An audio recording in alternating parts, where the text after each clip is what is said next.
These are the National Birmingham Roller Club video of the 1990 National Young Bird Show and Convention in Louisville, Kentucky.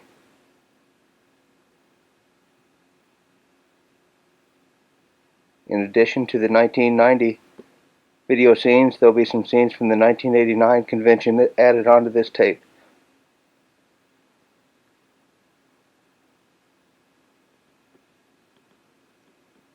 Up in the sky, it's not a plane or Superman, it's a bird. In fact, it's a lot of birds, pigeons to be exact. Although pigeons may be troublesome to most people, Barry Burnson has found some folks who like nothing better than to watch the birdies.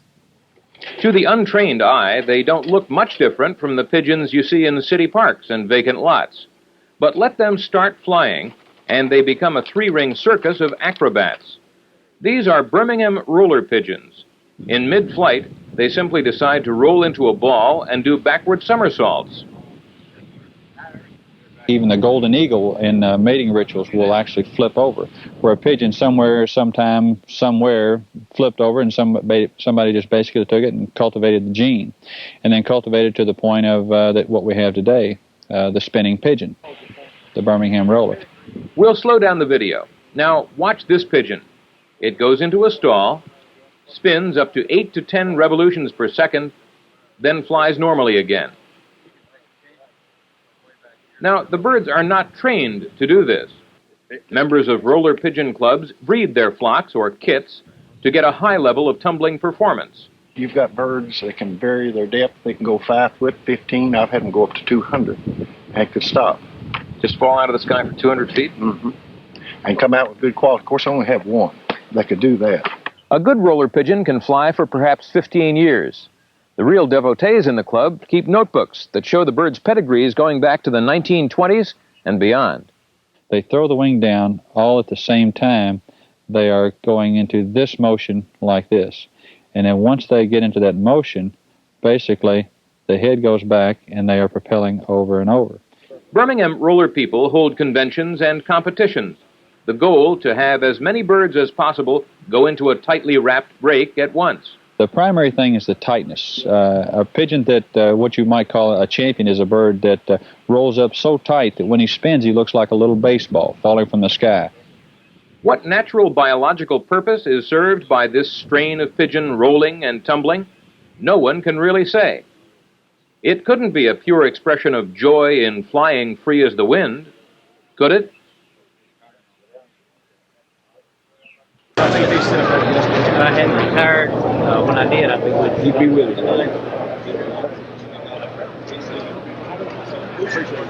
Some of the crowd at National Young Bird Show. Getting ready to go out to Joe Marlette's here in just a little bit.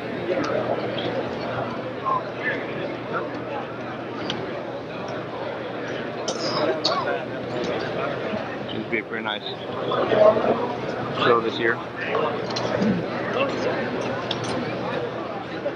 Barry Rhodes over there.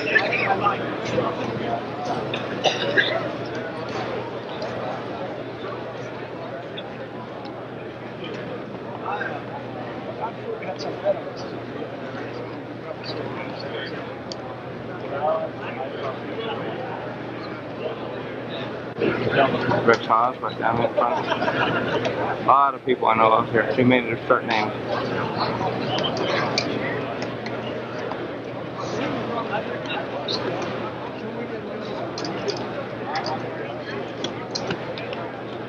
This is a crowd out at Joe Marlette's place for the first flight of the morning. Big crowd out here this morning.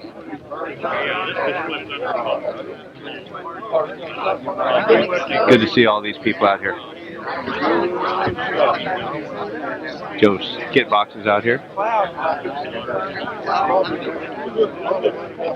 Everybody looking at the birds. Joe's got a real nice setup with his loft. He's got all wood doweling on the walls separating the pins. He's got wood lath on the flooring. Really nice setup. Some of the rest of the people backed off by the cars. Had a really, really long convoy coming here this morning.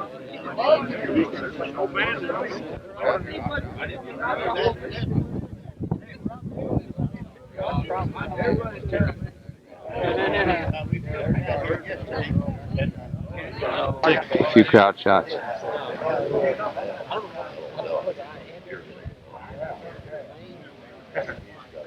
Hi, Mom.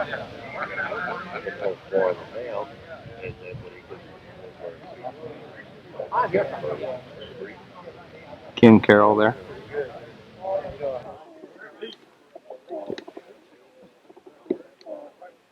This is Joe Marlette's kit birds. Look in good shape today, Bobby. Good shape. Blinking eye. Probably hadn't seen that many roller people in your yard before. Ladies.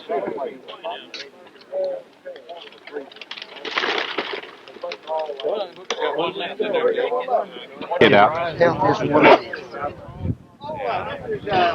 course, the wind's starting to pick up like it almost always does on Joe out here. Yeah,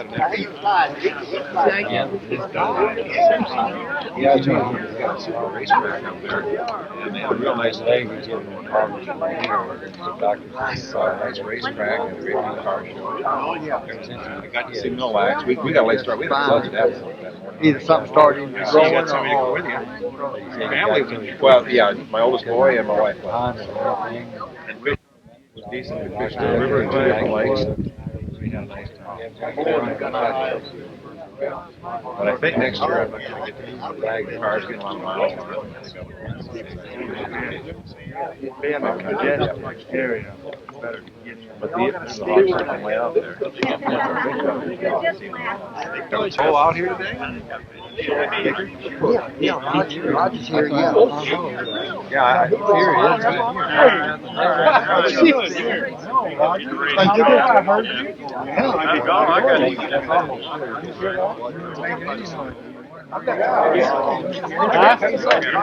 I love you too. I was just talking to him. Where'd they go this morning?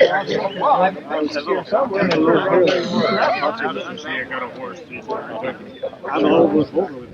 When you get horses, it's a Clydesdale, right? Unless you want to. Yeah. Well, we got some raffle tickets here. You asked Paul? Is it you that talked to Jim? What are they for? Somebody did. Oh, yeah. He was like yourself. In other words, he flew and he also promoted in the show. Right. But I went to Jim's house and Jim flew and was showing the things, at that time.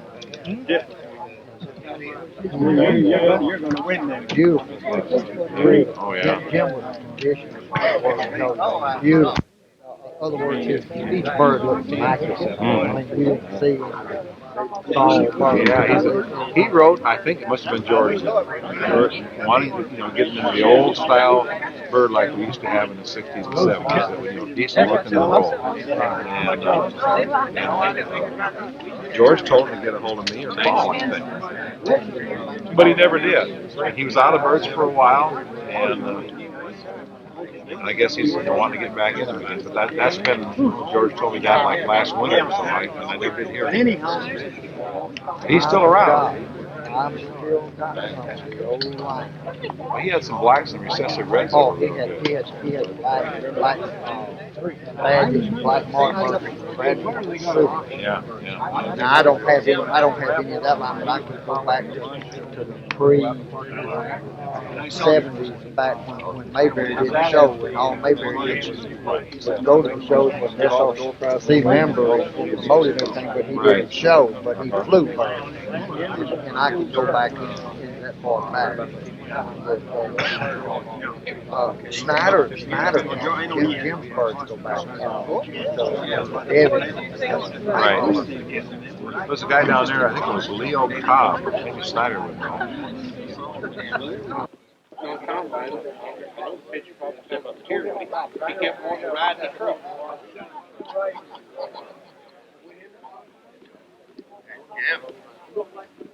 I gotta get the answer.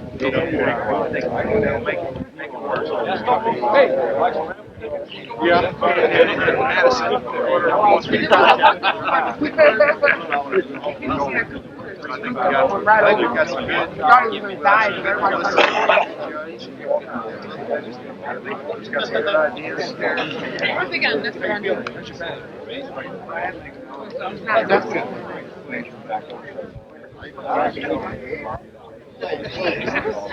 You flying all that good way too. And then you're gonna go, oh.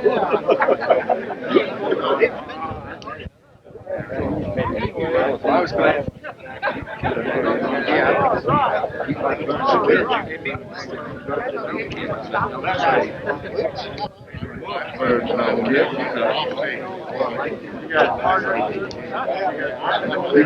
I think some of them, after they realize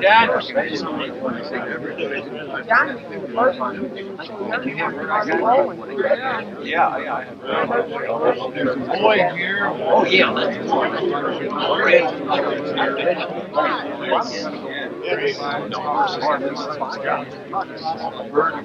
well, yeah, because it was kind of a recap. I'd add that chapter. This is original. In and out.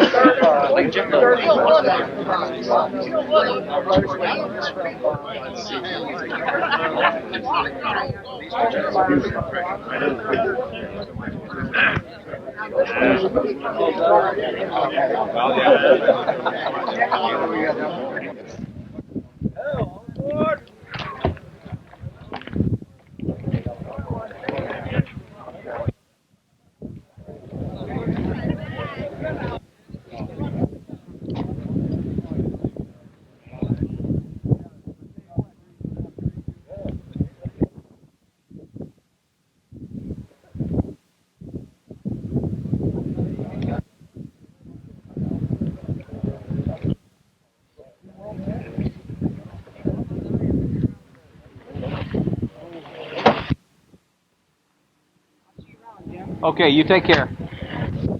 And he's got a real nice setup here for his kit birds that he holds in here. Again, see if I can lock in on them when they get downwind of me here. Here we go.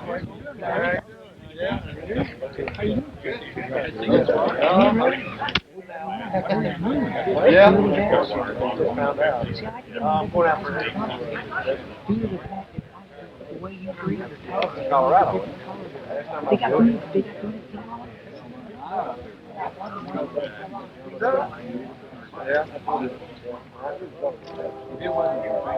Yeah, there's and that doesn't really.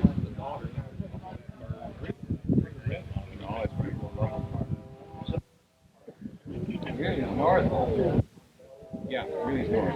It's not as cold out there. The milder winters.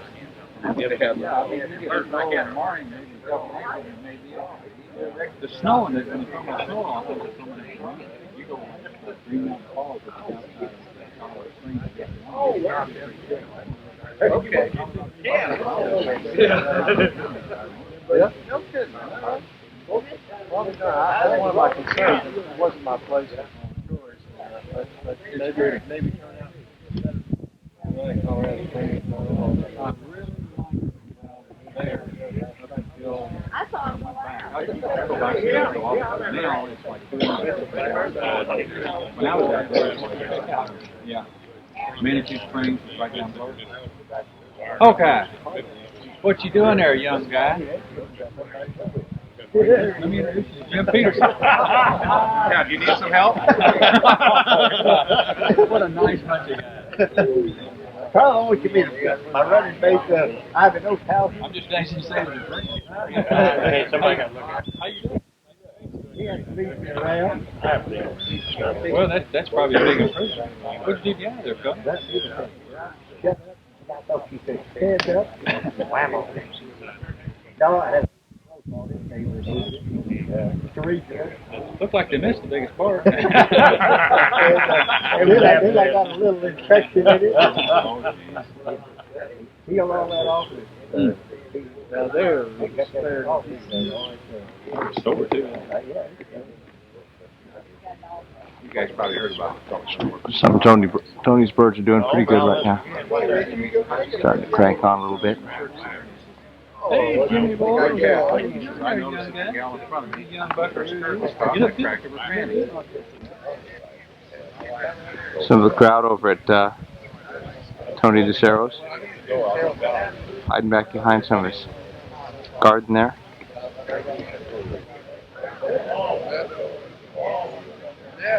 Tony standing there. Nice crowd this year.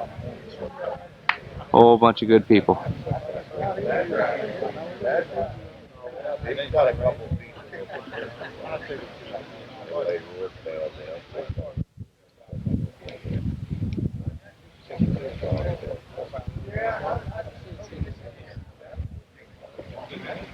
Tony's kit's up right now, and some of them are cutting off pretty good.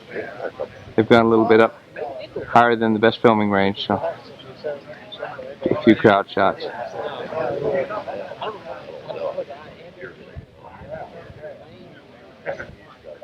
Hi, Mom.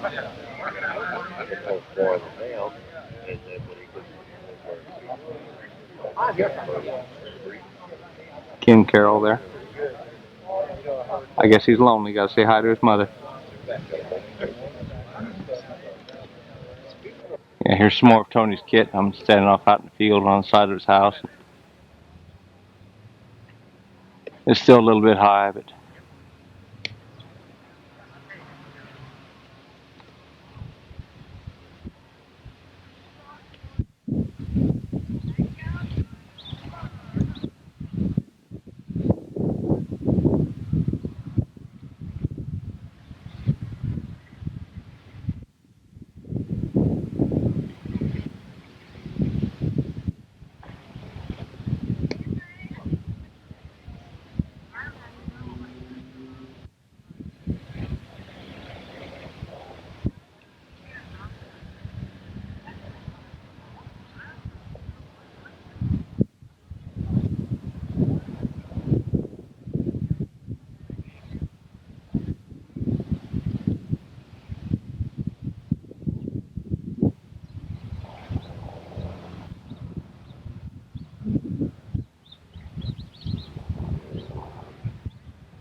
Carl Hardy's gonna make some announcements this year. Yeah.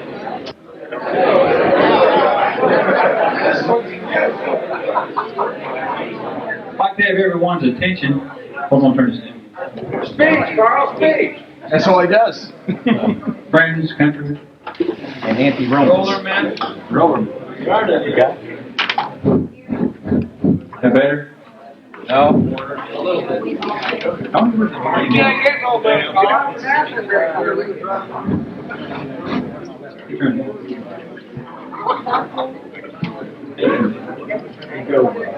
It's the one marked volume.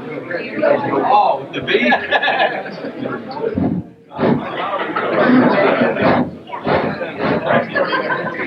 That turns up, Carl. Real good. Oh. Just do it. Stand in front. You can speak to these people without that. Don't talk so close to the mic. That'll work. Yeah. Okay, I'd like to have everybody's attention, please. Jim's doing the video work. Generally, this will be the president's job, but Jim's asked me to start the address. I'd like to welcome everybody to our 1990 convention. See a lot of familiar faces. Roger Baker's here, Frank Dallas, Jim Peterson. Where are all the Hall of Fame guys? There's Roger. Stand up, Roger. Where's Frank Dallas? I know Frankie's here. There's Frank. Any more of the Hall of Fame guys here? Not yet. Okay.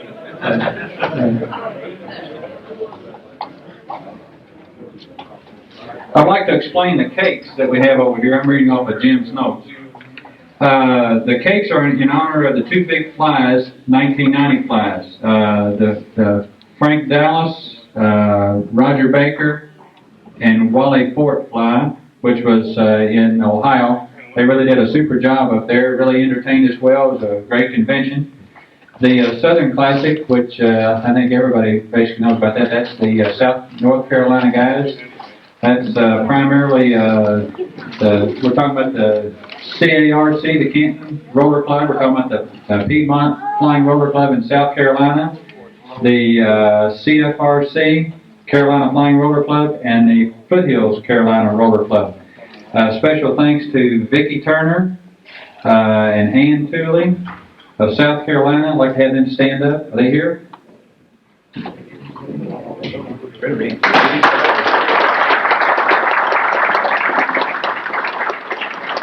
Any of the Ohio ladies here? Any of the ladies from Ohio? Frank, you're not a lady. You're not even a gentleman. Okay, my next note says applause. Okay, we wanted to give a special thanks to those people because it really takes a lot of effort to put on one of these things. And this isn't on the list, but Joe Marlette and Tom Reed were the spearhead up here in this area. I'd like for them to stand up and take a little round of applause. Where's Joe and Joe Marlette? Where's Tom Reed? Tom Reed?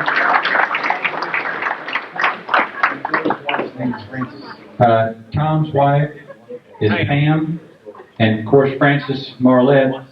These people really put on a lot of work. We're enjoying it while they're doing all the work. And Joe's daughter.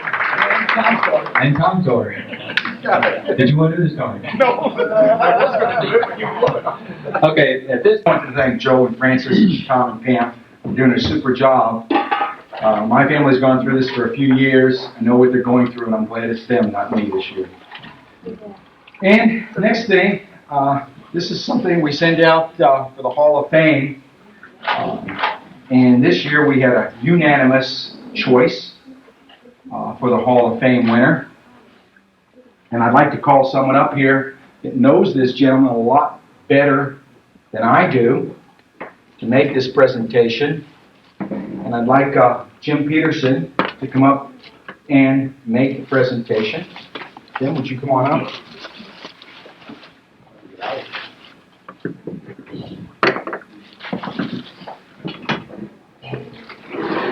I admire your choice.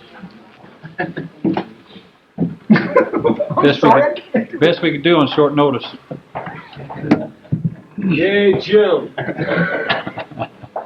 Nice to be among so many friends here. I think today typifies the essence of this convention. And I can't remember who it was I met, but they apologized because they had pigeon, we'll say dust, on their hand when they went to shake my hand. I said, look, we're among friends here. We're all pigeon guys. You don't have to worry about that sort of thing. Anyway, it's just great to be here. Nice to see all of you. And I'm glad to be able to make this announcement and presentation. Whoops. I can't do it without my glasses, though. That on this day, October 27th, 1990, Paul A. Vaughn was inducted into the National Birmingham Roller Club Hall of Fame.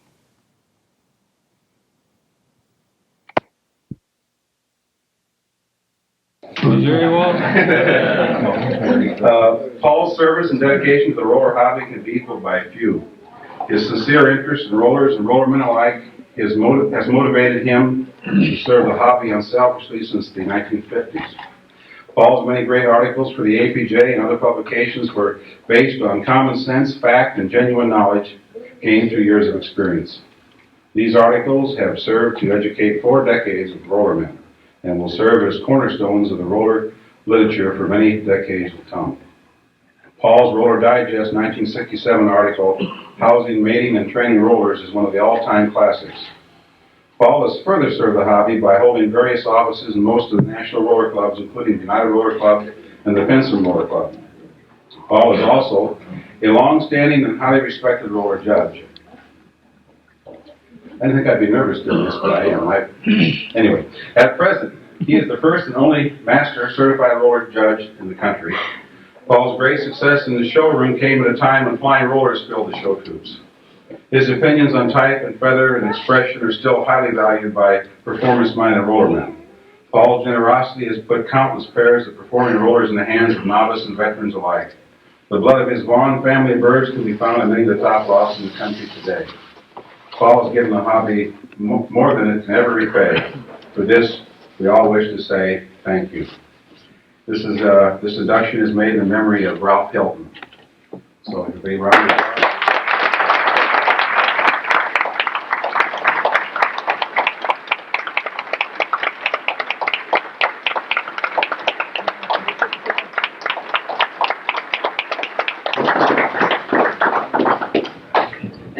Here are your spoils. You bet. Paul, come on up here and say something for us, Paul. Tell us the truth. It's also yours, Paul. Can't say much after all that. Our introduction, in fact,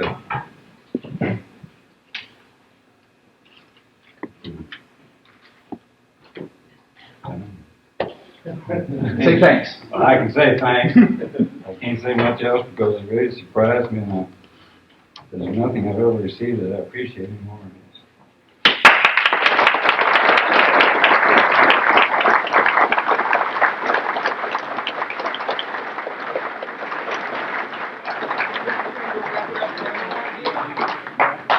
We'll wrap it up for you. We'll wrap it up with the box and everything here. Want to put it back in the plastic? I think I was just as excited as he was. I've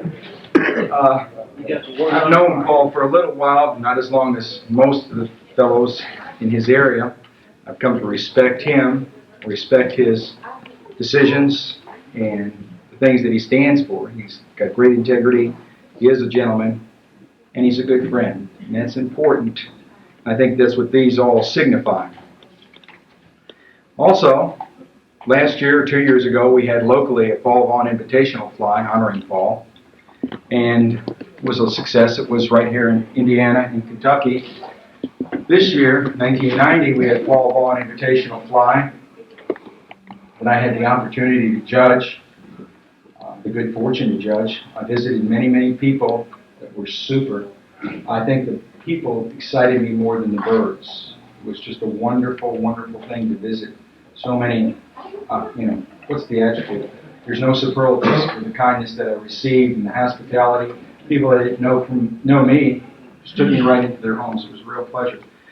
So we would like to continue the Paul Vaughn Invitational Fly next year. I guess it would be next year at this time. And we were looking around for a judge, because who else but teachers and retired people have that much time to give any tools, okay? So we did find a gentleman that I think is very capable. I think more than myself think he's very capable. I think he'll do a square job for us. I think he's got a lot of time. He's got a lot of integrity. I'd like to introduce you to Walter Harder, who's going to be doing the judging for us this year. And also like Walter to come up. He's got some wrinkles on it. Walter, where are you? If you'd like to come up and say a few words. And then we'll get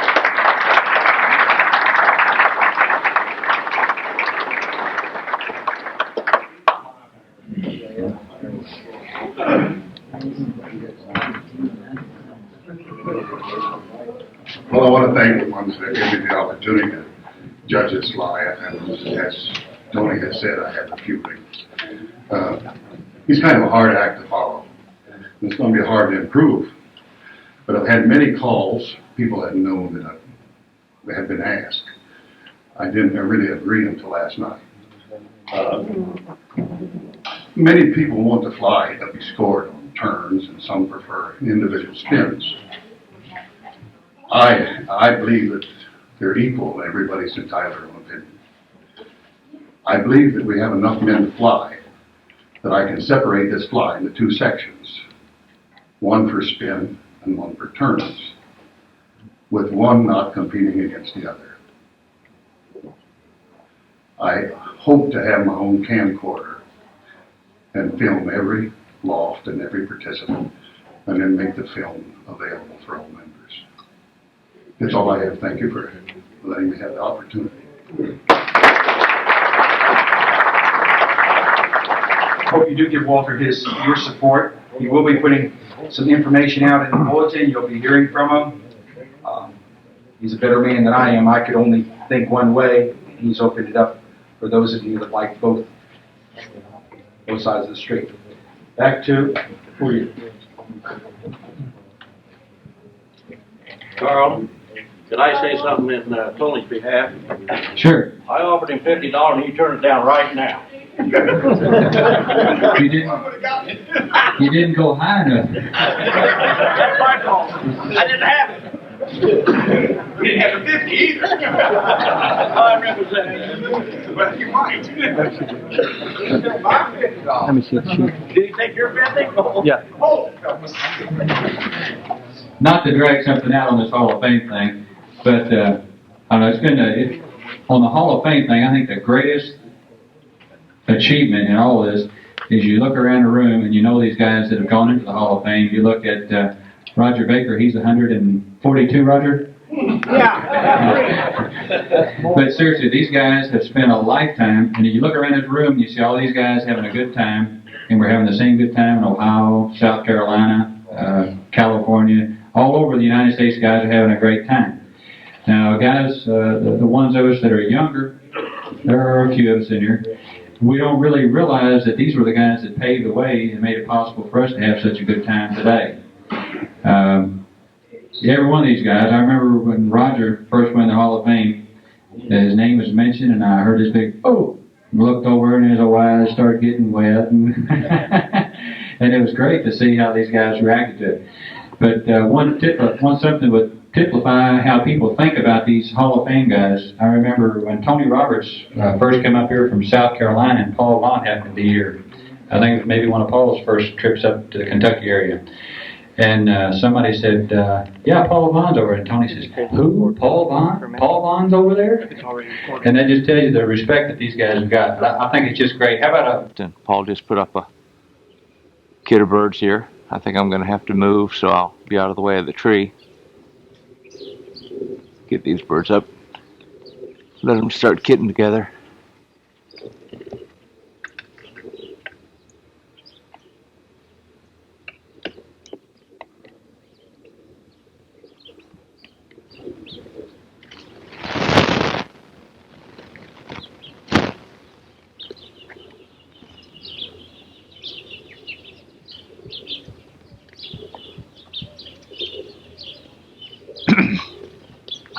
How old is this kid, Paul?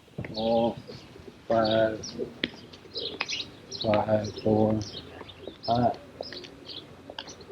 couple I got in there that younger than that. Okay, so this is this. Many that look alike. I band them on the leg down there. That's all I do. This is all this year's stuff then. Yeah, I lost two best ones, or 3 best ones in there. I lost Bond and Robert over here this time. Had a couple in there that were really nice, and that bunch went through one day. That day like this, it went through the ceiling.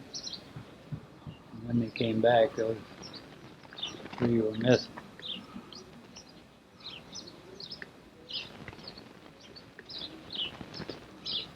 But you can kind of get an idea of what I mean. What's the trouble? I believe they're going to fly, I'm not sure, this morning. I've been kind of feeding them scratch wheat and milo mixture. I tried the regular pigeon feed and put them outside most of the time.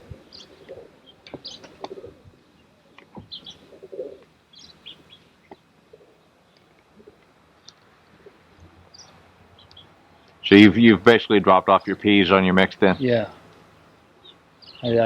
I just couldn't keep them, keep them down. Yeah. I'm probably not getting quiet.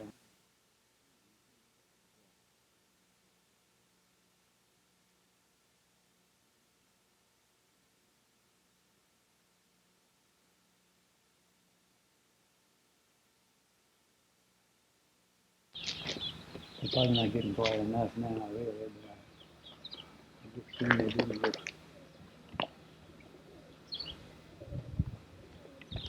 There are a lot of times that move above that tree. Right. Flying fast too. The tree I've got next door to me isn't quite as bad as the one you've got here.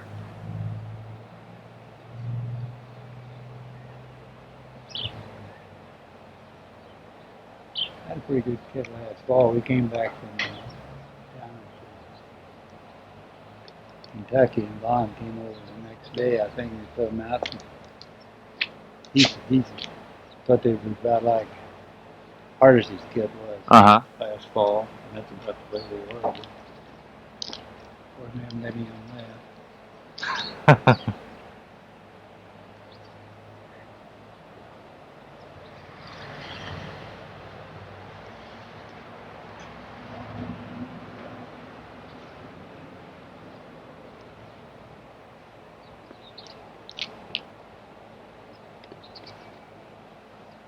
How do you do that? If I was trying to do that standing up, I'd get dizzy and fall over. It's a strain, I'll tell you.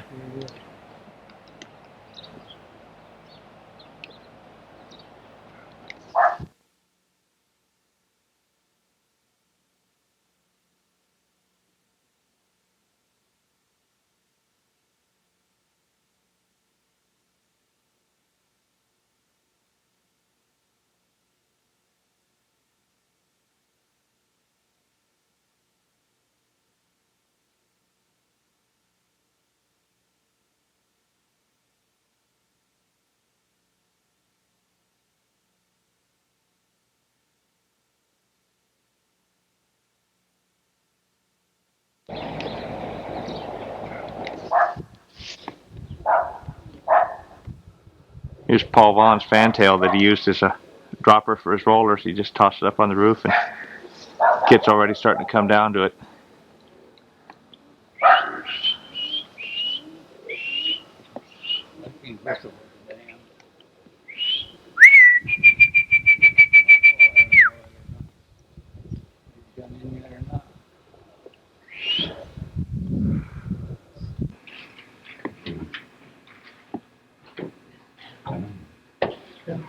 Say thanks. Well, I can say thanks. I can't say much else because it really surprised me, and there's nothing I've ever received that I appreciate more than this.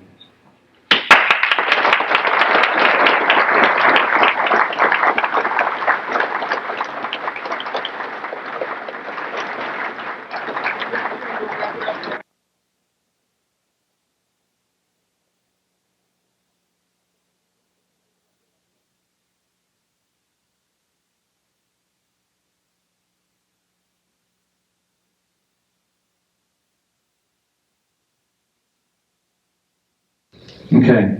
At this time, understand that this is the first time that we really had some guys from the West Coast come up here for us. So what I thought I would do is maybe the first presentation would be by one of the West Coast guys. Dick, did you want Paul to do it? Okay. Go ahead. Paul Bradford will present our first Hall of Fame award. Come on, Paul.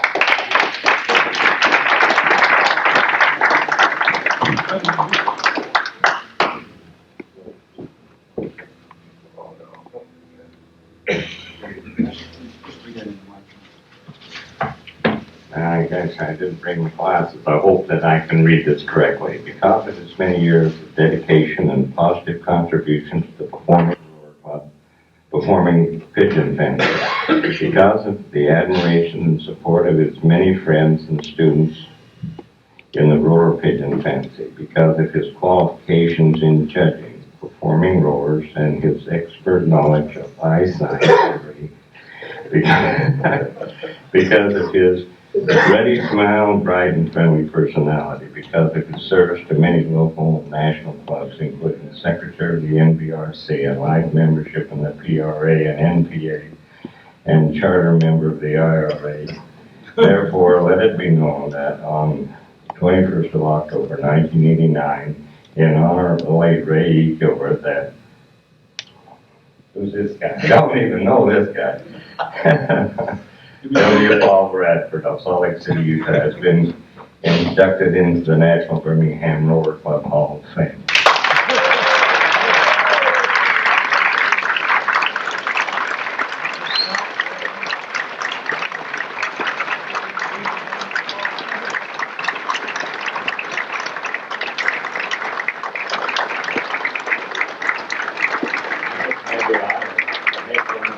Statement. I was told at one time by my elders that the bewildering offspring is to, if you're ever asked to say anything, is to know what you're going to say it, and sit down and shut up. So that's what I'll do. Huh?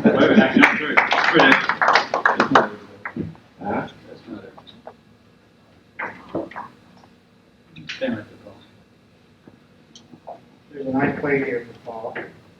And I think that, can you hear me? Yeah. It's important to each person not only what he thinks about himself, but what other people think about him.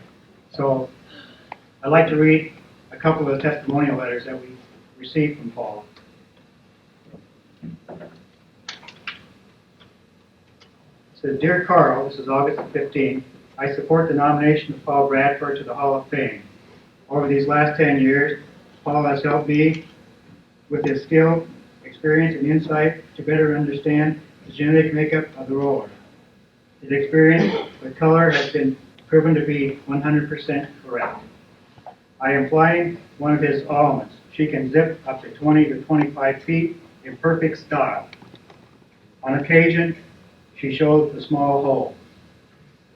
This proves to me that Paul is one of the few that can put his money where his mouth is. Paul, through the years, 30 plus, has contributed unselfishly of his time and efforts to the many national clubs and to the NBRC.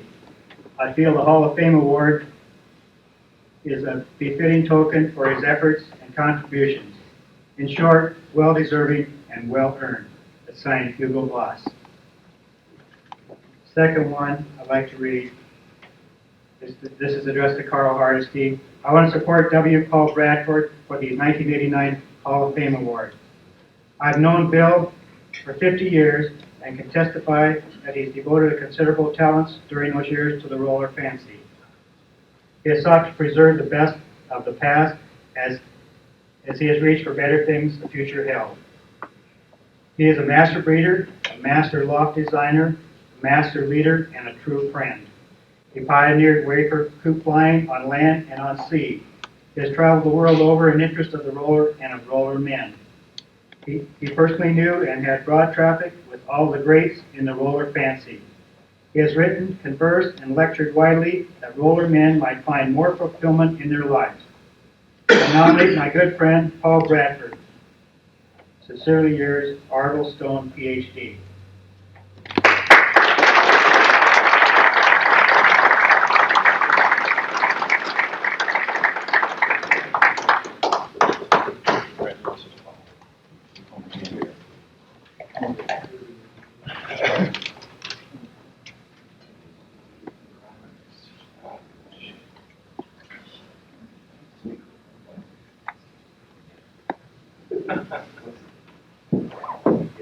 Okay, last but not least, I thought I'd get in one. Because of his many years of dedication and positive contribution to the performing roller fancy, because of the admiration and support of his many friends and students in the roller pigeon fancy, because of his qualifications in judging performing rollers in the show pen as well as in the air, because of his ready smile and bright and friendly personality, because of his years of service to the local clubs as well as national clubs, and being a standing member of the oldest local club known today. Therefore, let it be known that on 21 October 1989, in honor of the late J. L. Smith at Wally Fort of Akron, Ohio, has been inducted into the National Birmingham Roller Club Hall of Fame.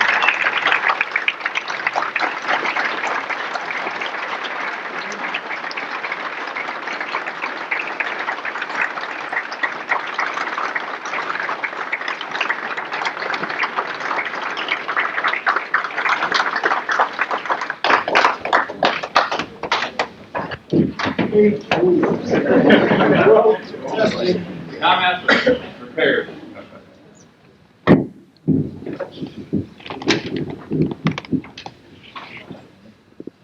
About the only thing is I can say is that to know that there's many more out there that deserve it as much as or more than I do. I thank you all very, very much.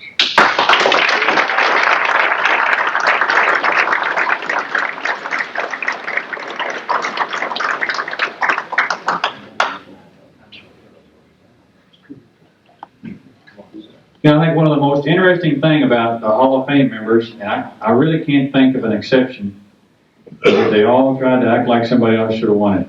And you know, I think that's one of the things that's very interesting about these fellas, is that I think they really believe that.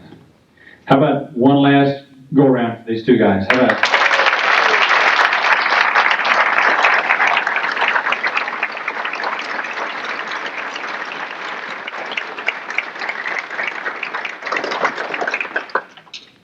Okay, President Jim Snyder.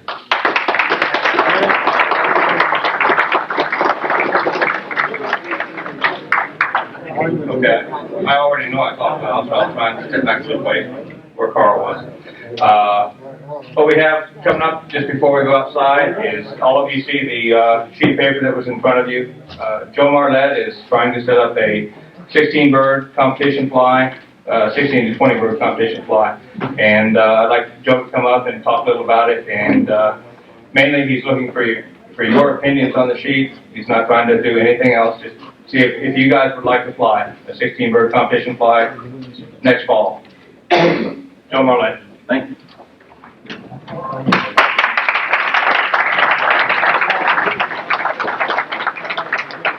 What is that on your hat, Joe? What? What is that on your hat? A road thing. Friends, when I started thinking about the turn scoring thing, my intent was not to change the PVI or change anybody's mind, but I meant it to get us in line with the rest of the country sometime on a big fly. May not be next year, or I don't know when, but I'd like sometime before I draw Social Security Won't be that long.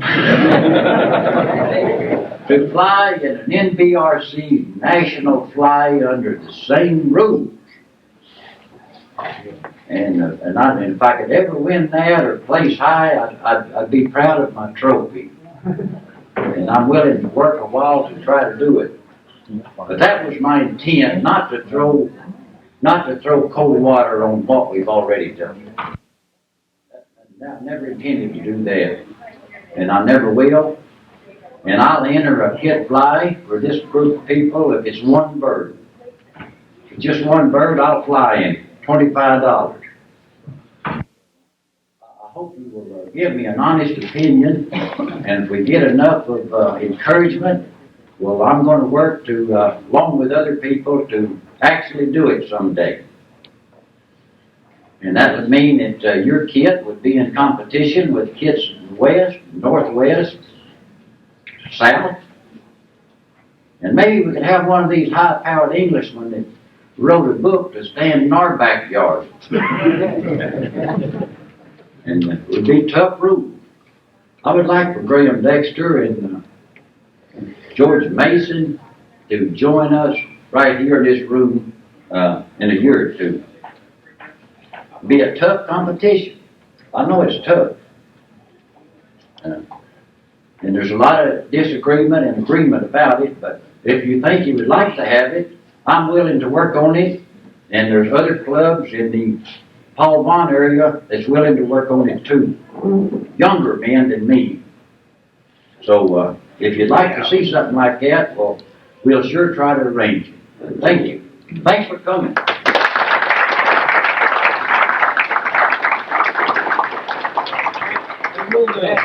Get your hat, Joe. Clean it off next time, Joe.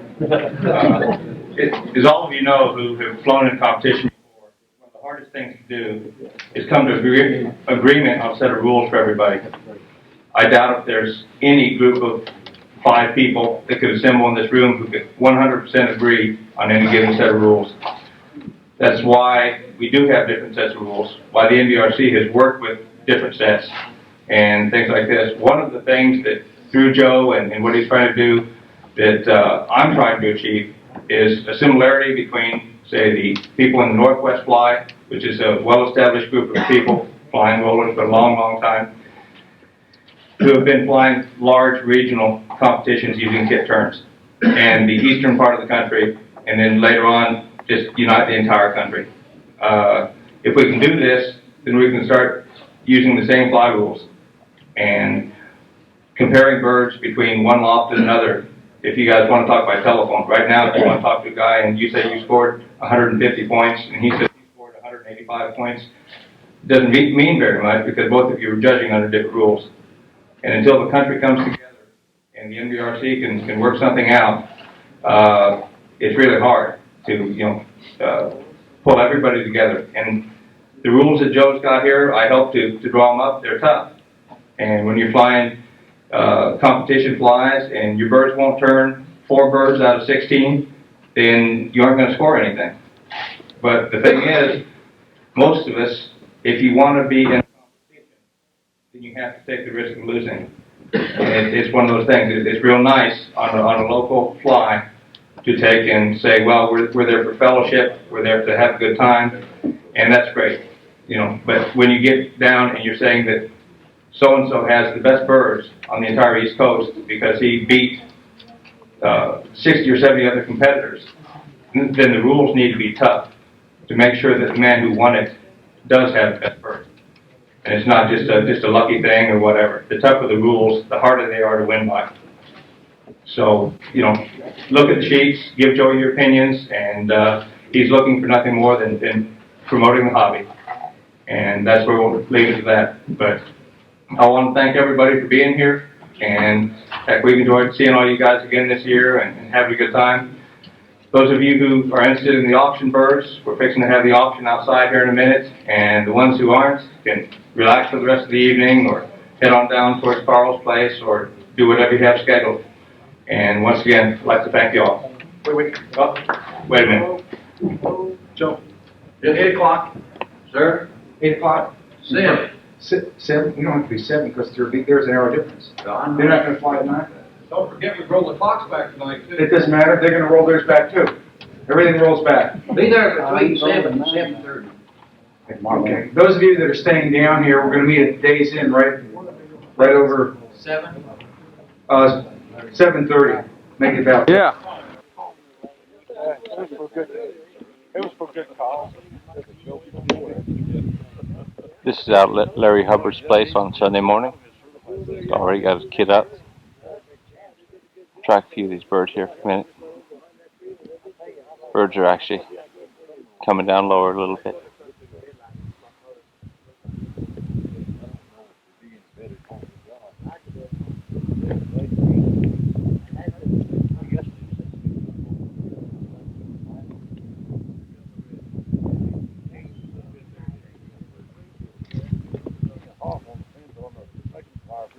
Yeah, old big red tail. Yeah.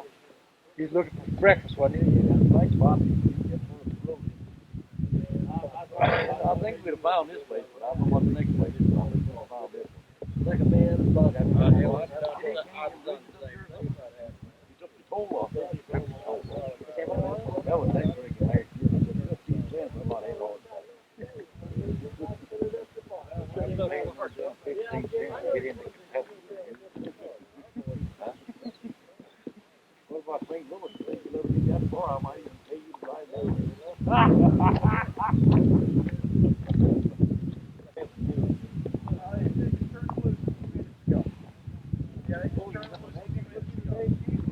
They won't let flies on it. No, I ain't got it with you. No. That red's right in the middle of the kit now. See if you just go to fly. You might be getting tired. Look at it. Yeah. He won't be on my hearing. There comes your white fly, I think. It's short and tight, though. Red gets a little looser a couple times. All right. If he rolls down here, I'm going to get him before he hits the ground, okay? How's that?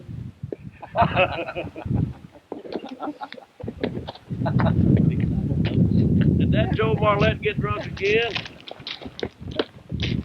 Yeah.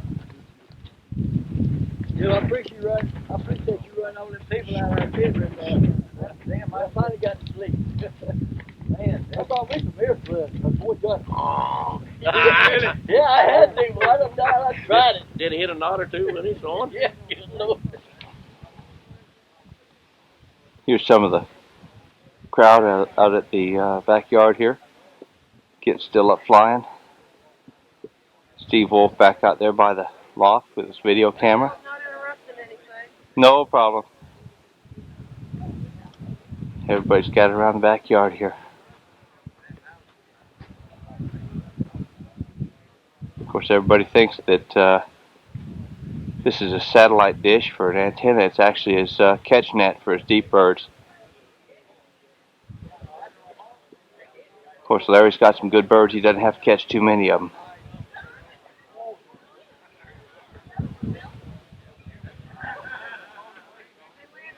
Nice setup he's got back out here.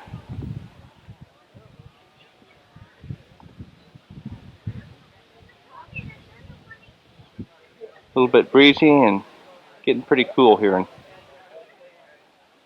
this time of the year.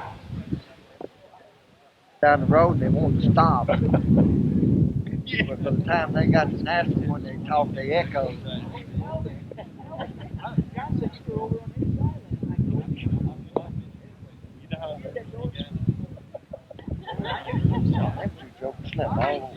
They slept until we bought gas. No. Just when we got into Nashville, they slept.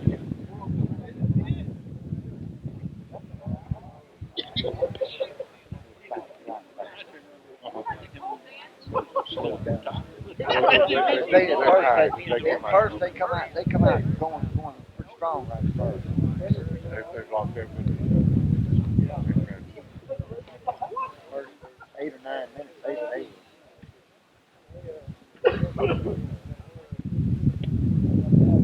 man, it ain't as cool up here this year as it was last year. I still have to go back to last year. I got a case at home. The year before.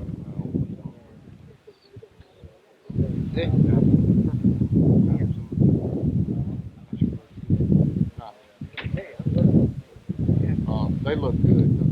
I feel like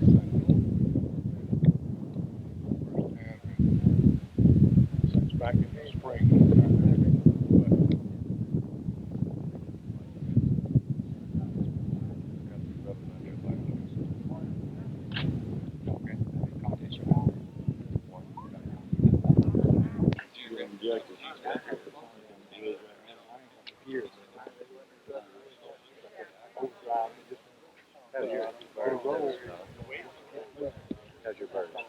Yep. Did you see that little recession?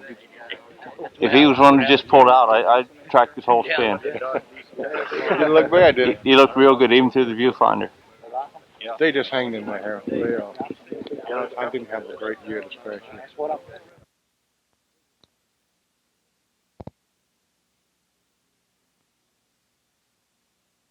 Okay, here's a slow motion scene of that same recessive red bird that we looked at just a minute ago.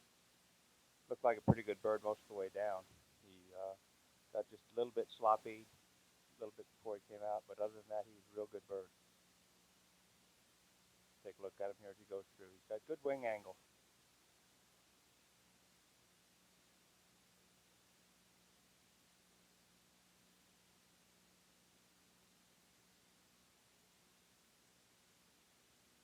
There he goes right now.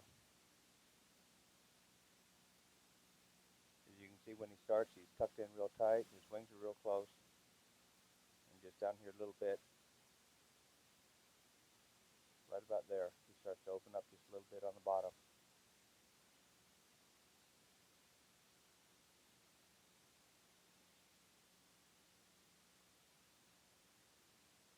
Not a bad spin at all. Good deep spin. In my hair. I didn't have a great year this past year.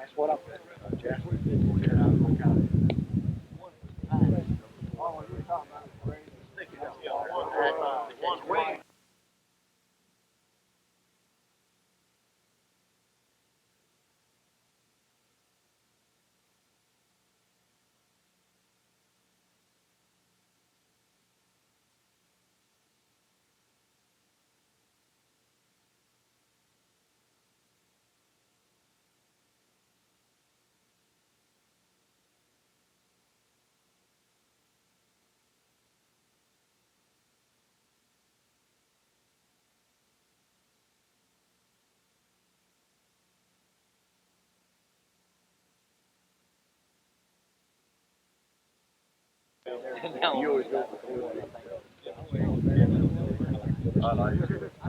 know, I hadn't thought about it in a long time, but after you brought up this morning, I'm tending to think that the dark birds look better on daylight today.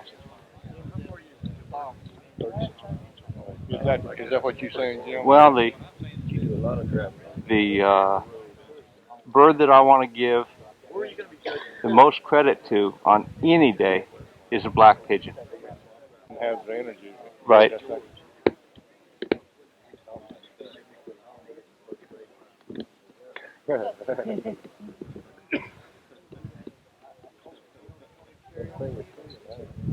There they go. Larry Hubbard's bird's looking pretty good this morning.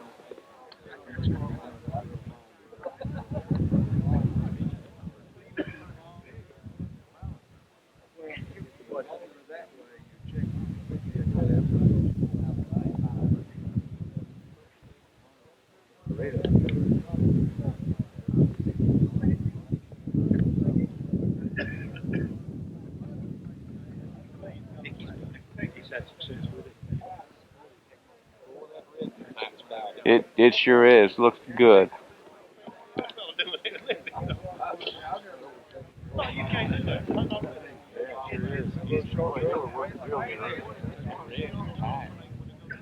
Black flag up there. Short. Good. Is that a recessive? Remington. Self-red on the corner. Yeah, there's only, well, there's another red up there, but the one that looks recessive. The deep red up there at the nose. Yeah. Yeah, too high up. Really, me too. Taylor not me. Looks like that's red. That's a deep tie.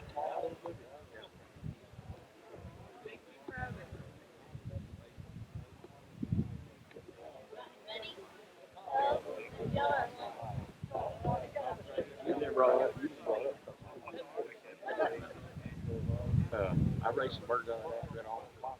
Pretty big. But you ever they're recessive red. She just went. Yeah, I had her that time. Go ahead and track her a little bit, because she's frequent enough to where she's not doing like they normally do, which is to take you lock the camera on the bird and the bird stops performing. This bird's still going, so every now and then I can get her and that T-checker in the lens at the same time. So if they'll go together, then I'll have both of them.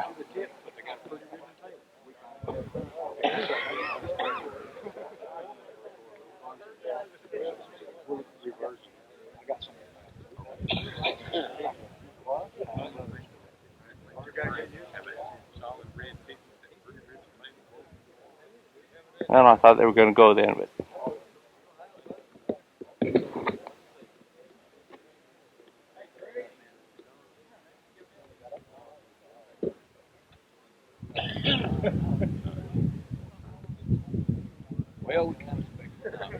There she go. There they go, both of them. Yeah. All right. Robert told us the other day that thought he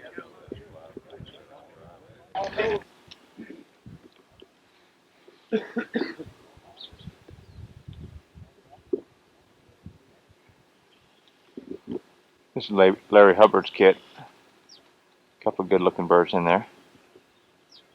They're flying awful low this morning. See if they'll straighten out and gain a little altitude here. Back off and I'll show you how low they're really flying. Right there's a building. They kind of wandered off over his neighbor's area.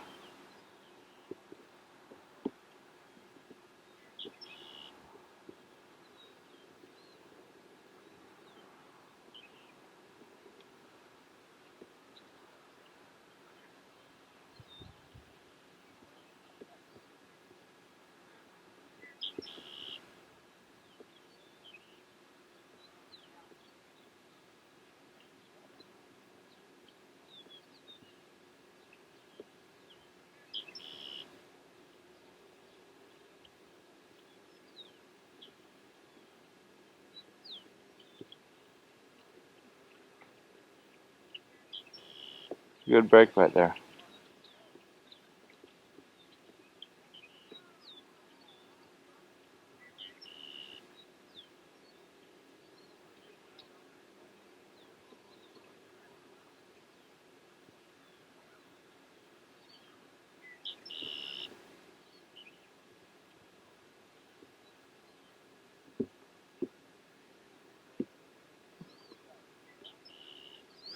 birds are off quite a distance. Shut this off for a few minutes. Even though they're working, we won't be able to get much out of it. Shut it off until they come back over the loft a little bit. Yeah, I know it. Old Terry Duffy was walking down the street with Gus Humphreys, and some ducks flew over, a goose flew over, I guess it was, and crapped on old Terry. Hey. Terry says, "Look, I gotta go back to the motel room and get some toilet paper." And Gus says, "Oh, don't do that. By the time you get back, he'll be gone."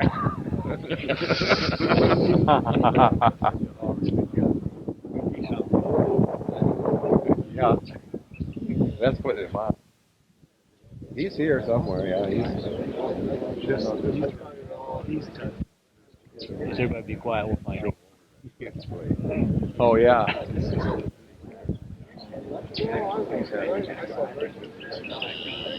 I see him down here. Oh, there he is. He's up on the other side of the pool. His foot up. There's everybody out parking next to Jerry Bateman's place.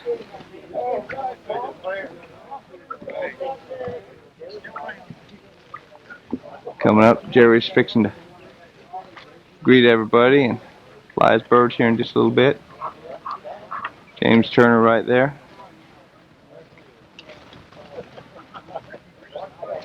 Jim Palmer. There's Jerry right there, back in the plaid shirt.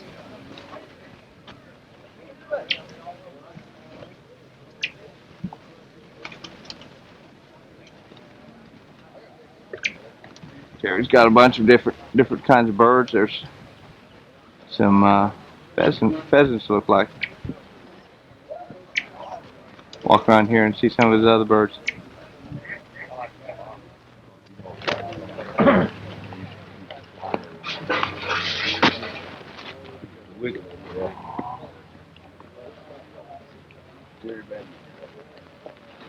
It's over Jerry Bateman's loft, and Jerry just put his kid up in the air. We'll see how they're going to do here in a minute.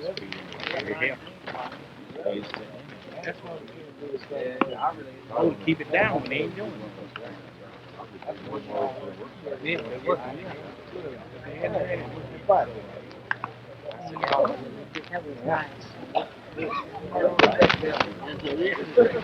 Straight up.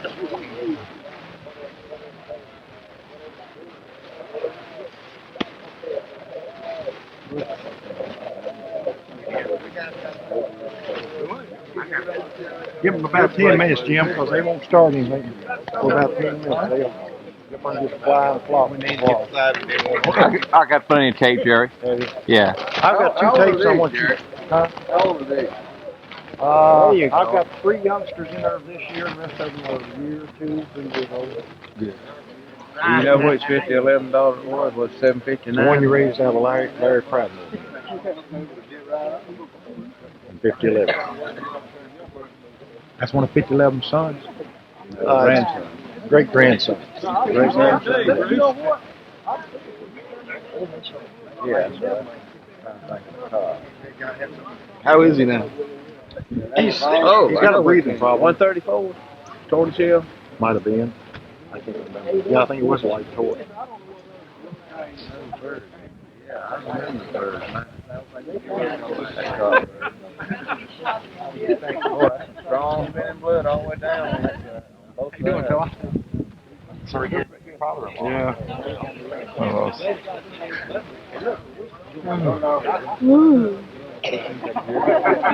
Right up up. How you doing? Good to see you, buddy. Yeah, I hear about your father. Yeah, it's fun. Hey, this stuff very expensive.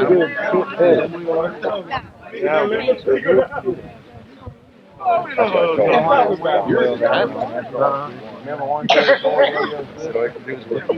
not all pants on.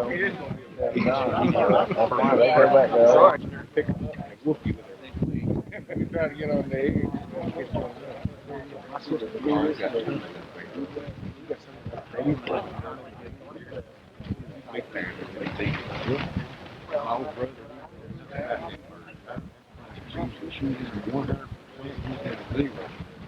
cares nothing about him, but he'll get me over to help him build a lost. But your brother was the mechanic. Yeah, that's the one that works on the car. She worked on the pigeons. Did she always like pigeons, or did you get a No, start? when she married my brother, she started going out of town. She started selling pigeons. That's when I had a few fancies around, you know. And I thought, well, this is going to be a year. She'd be in them 6 months or a year, and pigeons all on, and they was huge. Boy, I brought her up. Bring back here.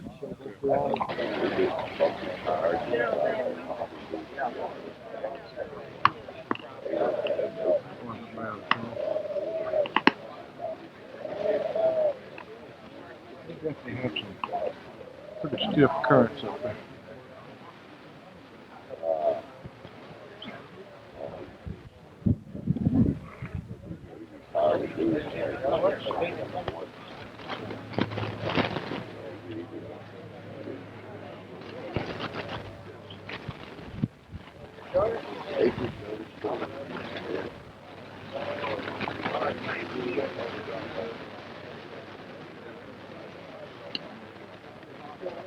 No, he got moved 2 years.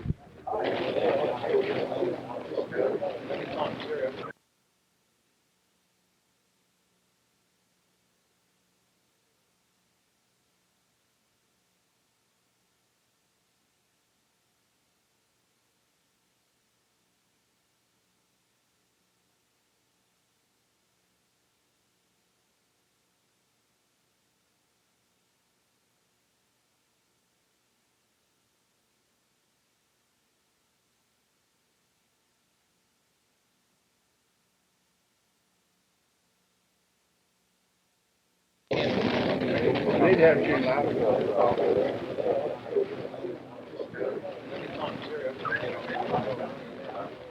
Jerry's birds are getting down lower here. Oh, we all got one more time?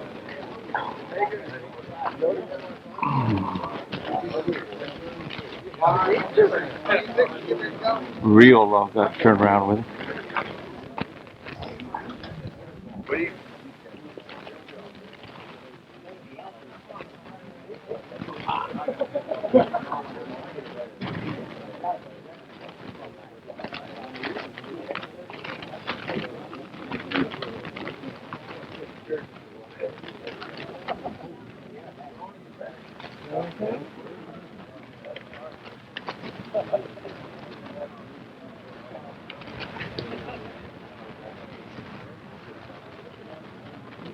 There we go.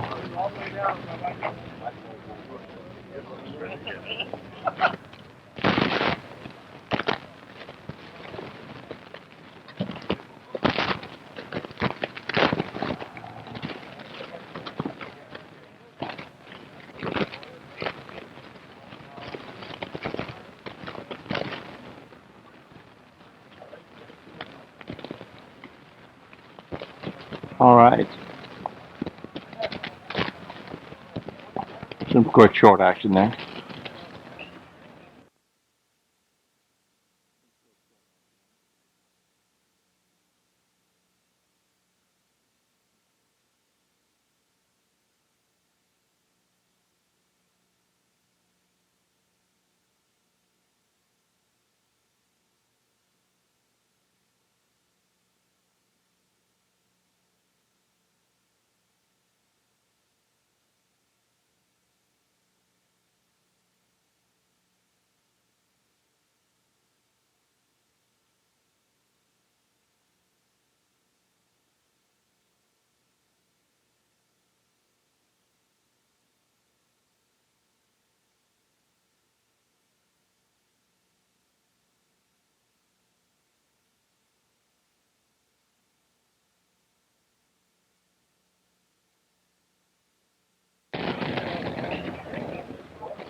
They have to be. I know them. They're flying nice, controlled.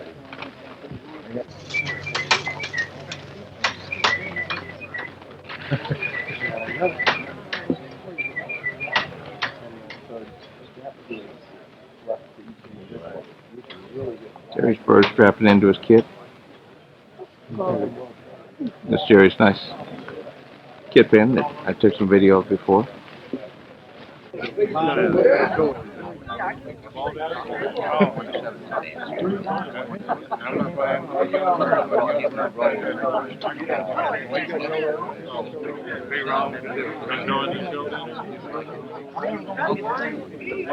No, he getting ready to turn the pigeon. Trying everybody to get he's all of us in there. This Carl Hardis is locked. He's fixing to turn up the kit here in a second.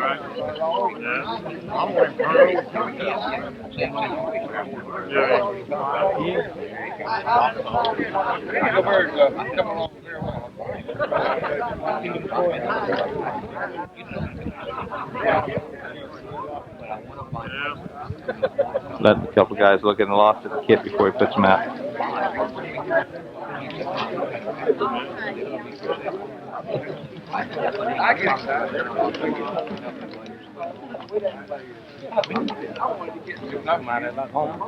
I'm out kicking, going on down.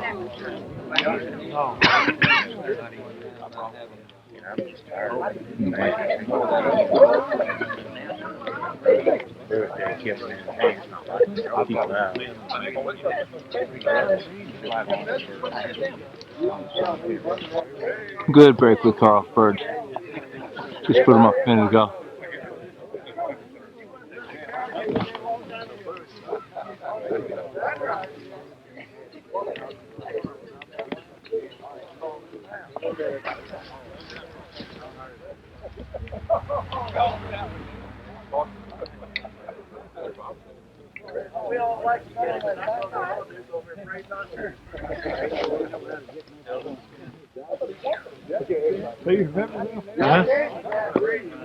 You know, Burns over there? Burns.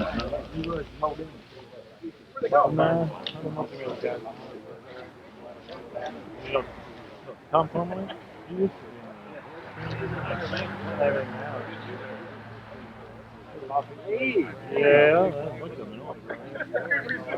Yeah, Plumley was good friends of that, wasn't he?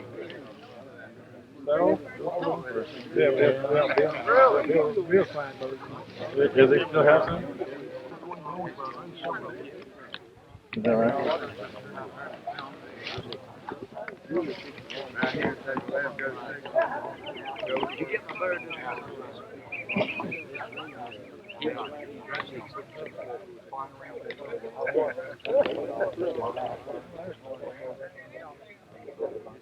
If you get it, you won't keep it this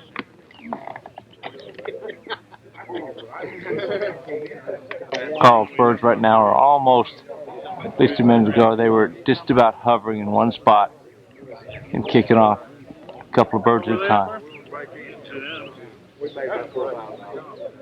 Still milling around almost in one spot.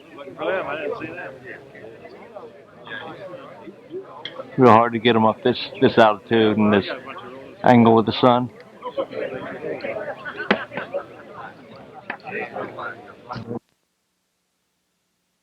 This is Henry Cook, Eugene Gibson, and Rex Haas looking deep into the darkness of Henry's kit pen.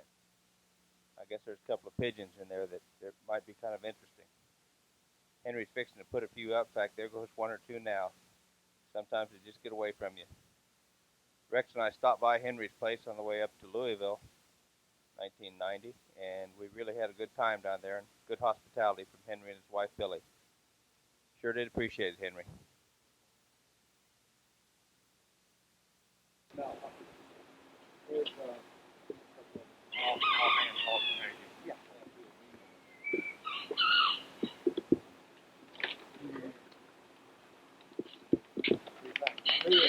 Whenever you said that fly 35, 40 minutes, I knew what they'd feel like before I ever felt one.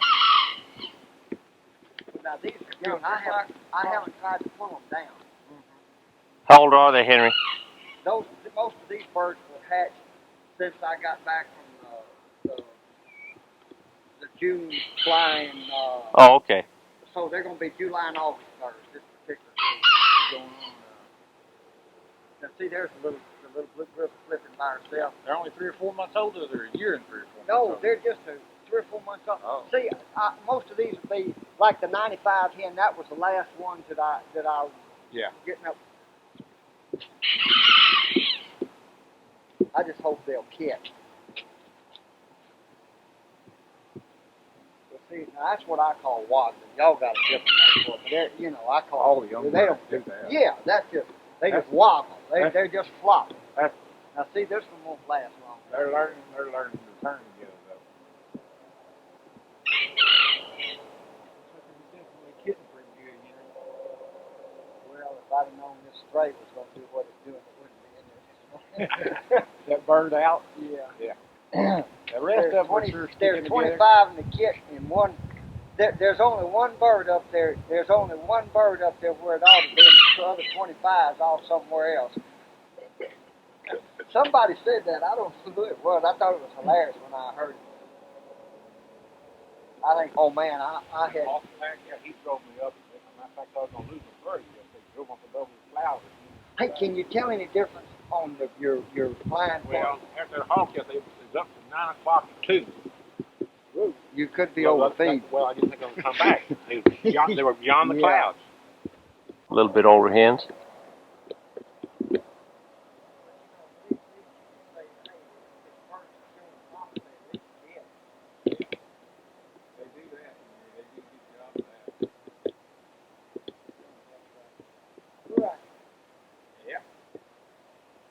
There's that dark bird. At the end of it, he does that.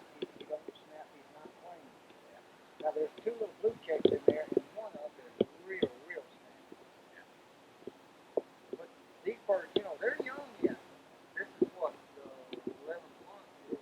No, not quite 11.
Here's Rex Haas down at Henry Cook's place, and he's got the latest in roller technology in order to watch these pigeons. These welder goggles are supposed to be the trick-in thing. I think Rex would rather have a good pair of sunglasses, though. There's a hawk now or something.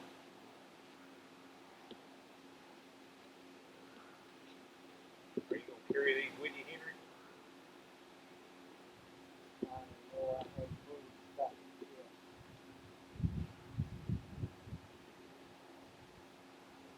How's it look through there, Rex? Yeah, it looks pretty good. You can look at them in the sun anyway. Yeah, something's putting them up. It's that eagle over there. Henry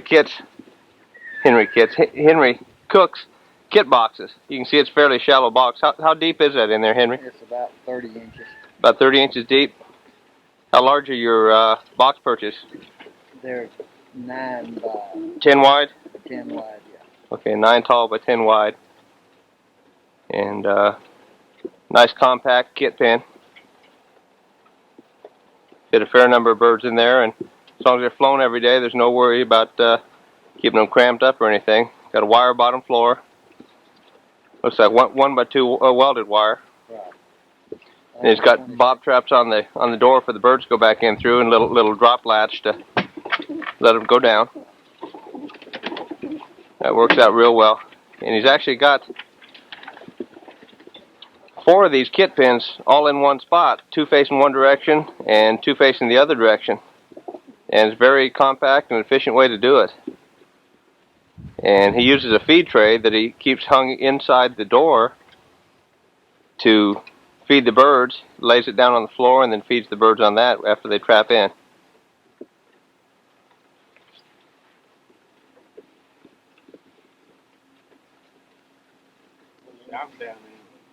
Here's a further shot of Henry's kit loft setup. Nice little efficient setup. There's his feed tray there. Yeah, he was neighbors here. We've been real good friends since the late 60s, early 70s. I'm hesitant to say this point.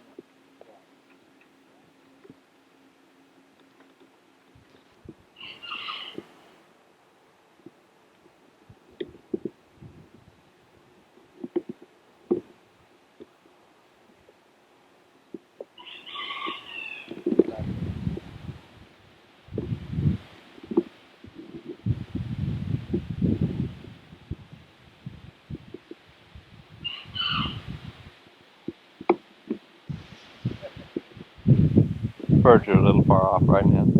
Wind is really picking up.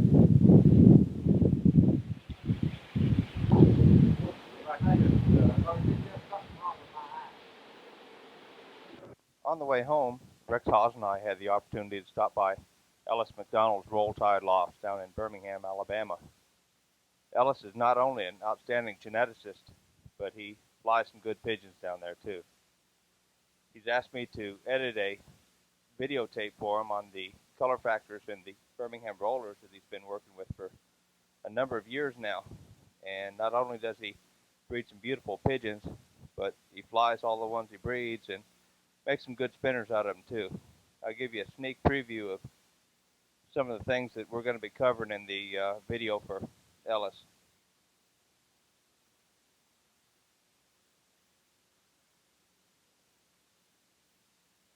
No, this is a blue-black almond cockbird. The bird's about 8 years old. He's got a lot darker with age, but he's always been a real dark version of the blue-black almond. I consider that classical coloration. It's a real nice dark bird, all right.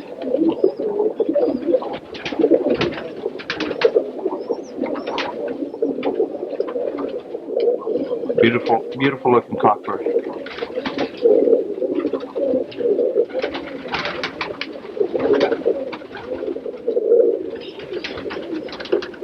To obtain this type of coloration in your almonds, you need the T pattern. The bird needs to be carrying recessive red and all the bronzing that you can stack up in the matings. This bird has it all.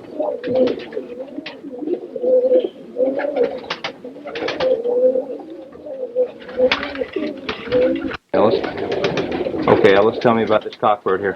Okay, this is a classical ash red almond. The almond gene is on the same sex chromosome as ash red. This bird is also T pattern. He's carrying bronzing and recessive red. If you took the almond gene away from this pigeon, he'd be an intense ash red ribbon tail, which is the proper phenotype that you want to put on your ash red almonds.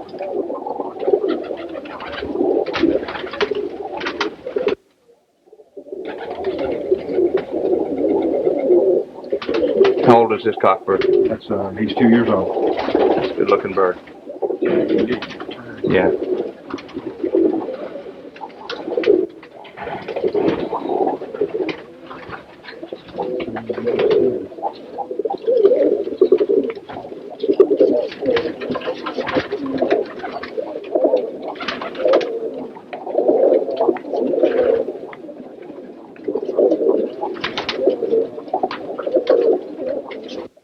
Some striking colors on display in that tail. Boy, that dominant opal sure does work with that almond factor really nice. Okay, this is another double-factored almond. This particular almond is a double-factored D-Roy. He's got a lot of break on him, and but if you look, you notice that his pupil's egg-shaped. But just a casual glance at this bull-eyed pigeon with a egg-shaped pupil, you wouldn't pick it up unless you really looked. Now this pigeon, as you observe him in a strange place in the loft, if you let him out of his individual box, you'll think he acts kind of strange. He'll back up and just act funny, and the reason is he can't really see well with this egg-shaped pupil. But this is much better than the typical bladdered eyes that you normally see on almonds of the double-factored series.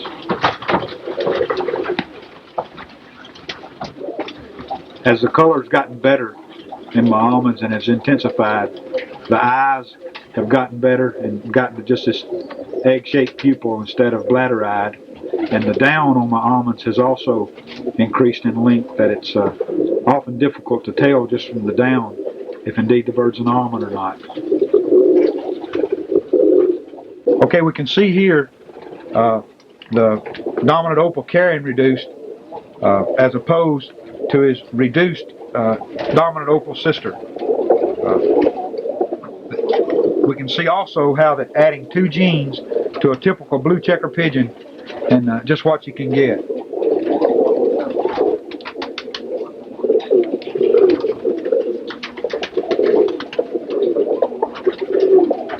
Brown barless roller hen that James Turner out in Carolina picked up, and beautiful looking hen. See if we can get her turned here a little bit. There she is. And he has test mated this hen for the barless factor and also for the brown factor. I'll let Ellis McDonald explain how he had to go through doing that. Okay, it's linked mosaic pigeon. In this case, we have an ash red grizzled hen that has superimposed blue grizzle. This is what I think is like a split gene, but indeed it is a mosaic, in that being a sex-linked color, a hen can only have one sex-linked gene in regard to basic color. But in this hen we see both examples of ash red and blue.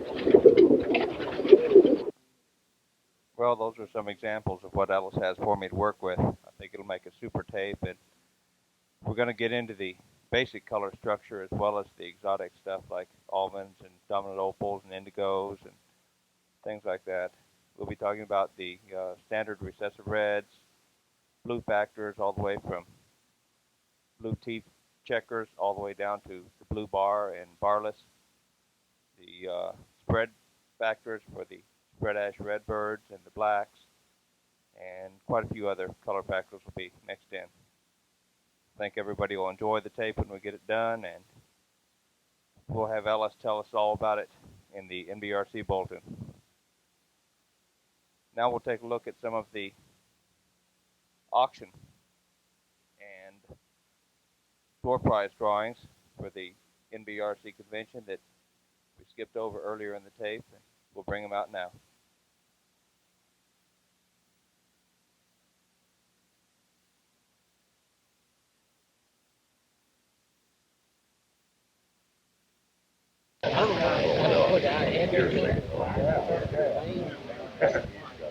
Hi, Mom.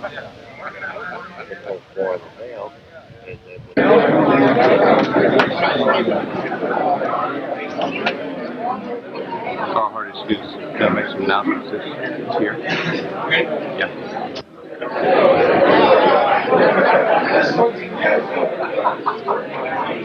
I'd like to have everyone's attention. Hold on, turn this down. Speech, Carl, speech.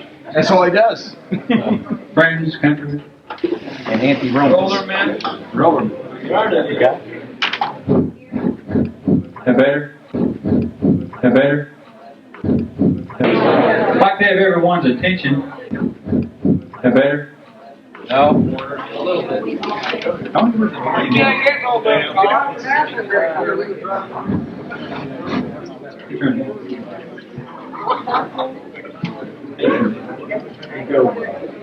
the one marked volume? Oh, with the V?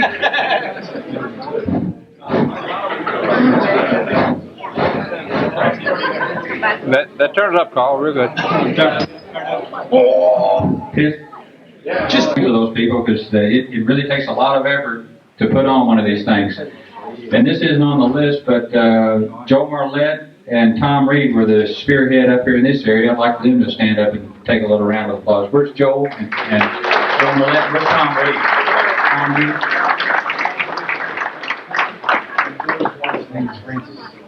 Tom's wife is Pam, and of course Francis Marlette. But these people really put on a lot of work. We're enjoying it while they're doing all the work.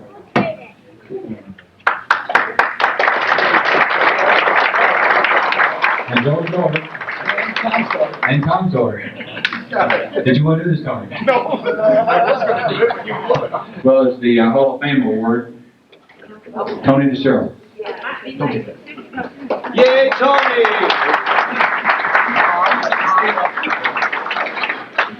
We have something for Tony to stand on.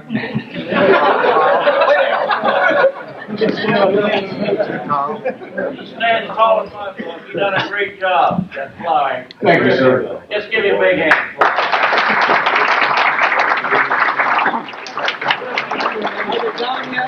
It cost me $20 to get that. It's well worth it.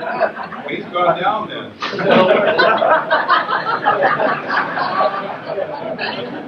Behalf. Sure. I offered him $50 and he turned it down right now. You didn't go high enough. That's my fault. I didn't have it. You didn't have the 50 either. I represent you. But you might.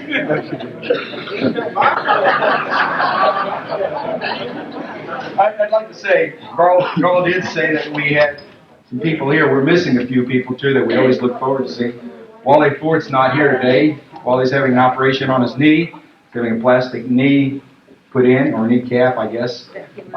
And we miss him. And I know that he'd rather be here, but he was in a lot of pain, and he decided to take the easy way out, which I would agree with. Tony, George, there's a card back there for people to sign. there's a card back in the back. If you'd like to sign it, we'll have it taken up to him. I really appreciate it. I know he'd look forward to seeing all your signatures on it.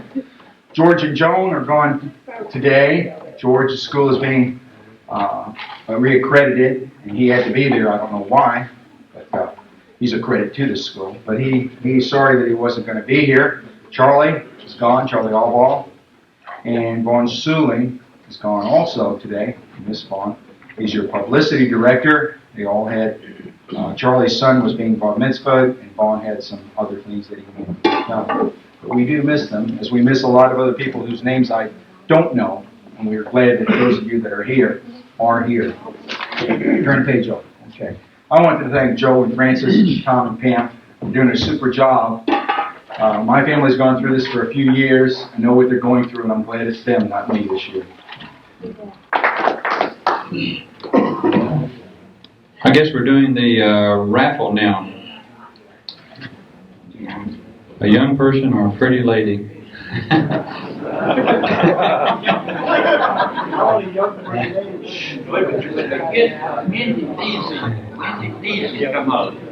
Who? Where is it?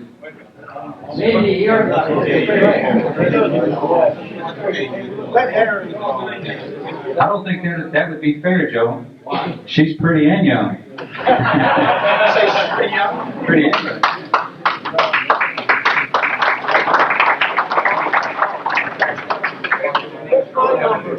All right, this is your last chance to get some raffle tickets. So hang on. Anybody want to purchase some?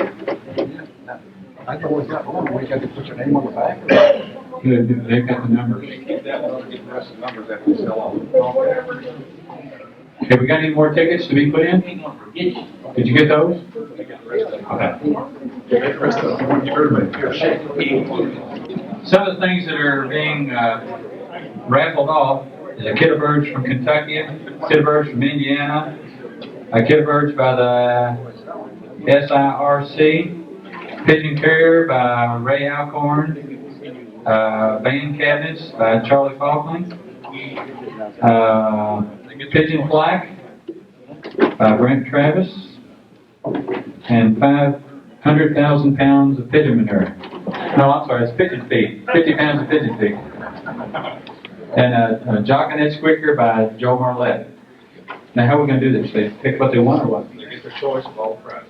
Okay, as your name's drawn, you can come up and you can take your choice of whatever you want, as long as it's on this list.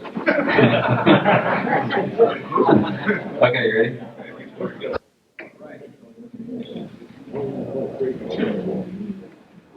I guess there's three of us. The last three numbers are 353. 353.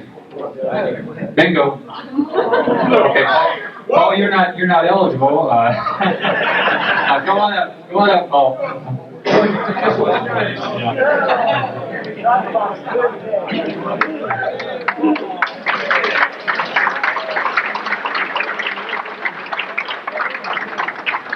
Okay. Is everything back? Everything going? Joe, is everything back there? Go ahead,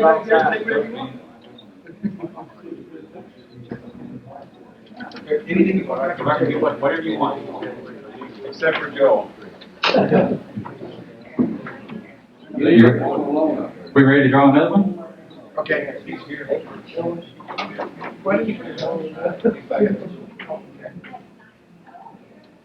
Those are ready to hold now. 239. 239. Who's got 230? Frank Dallas?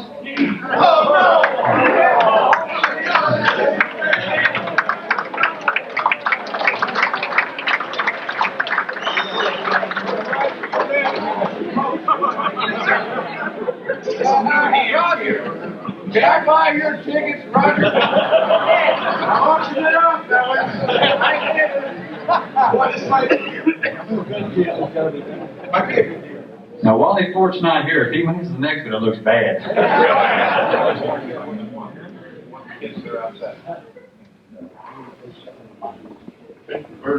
Hey, ready for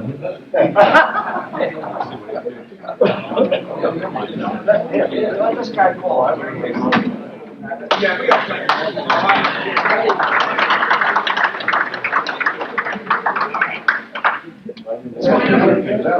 The last four numbers are 2113. Roger Baker. No. 2113.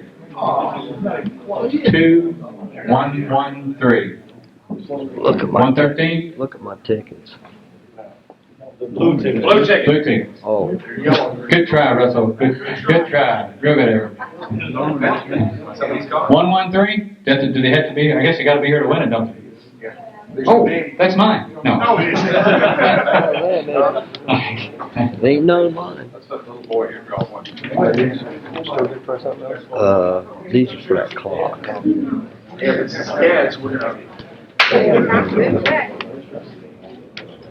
How about 323? Bingo. 323. 323. Yo-ho! All right.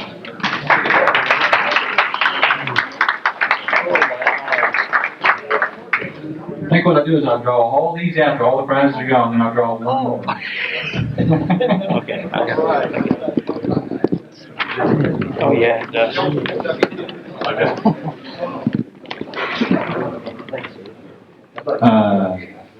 Good.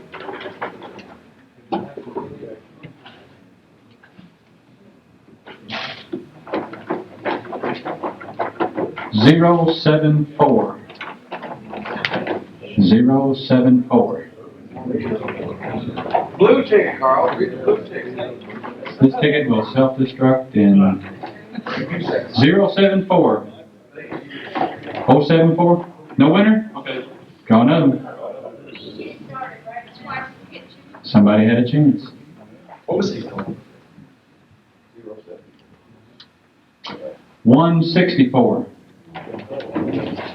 164. I got it. There it is.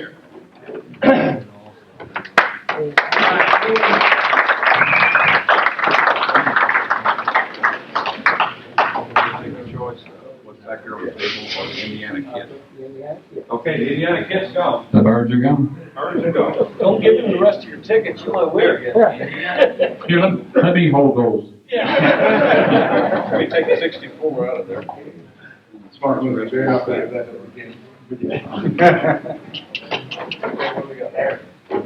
164 again.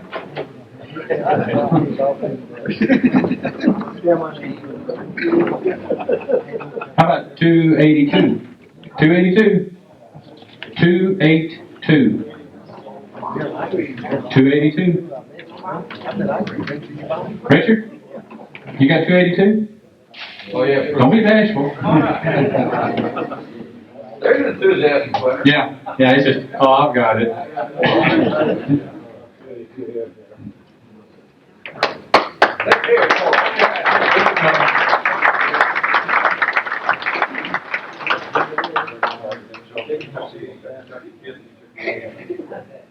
But whatever's on the table, take your choice. How many prizes we got left, Joe? 2. 1, 2, 3, 4, and a kid of birds. No, the birds are gone. All of them? Uh-huh. How many do you have back there? 1, 2, 3. 3 more. 3 more. There's one single bird, too. Yeah.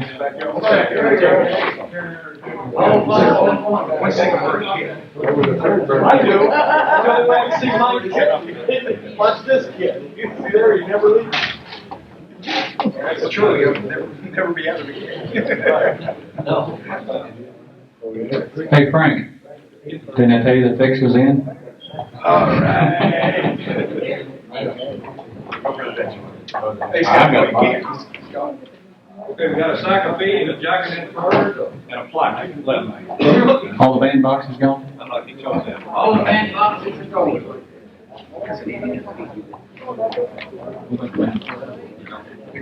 Man, the bird's gone. This is one single here.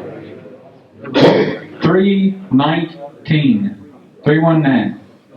319. There it is. 2 for 2. 2 for 2. See what happens? You buy more than one ticket?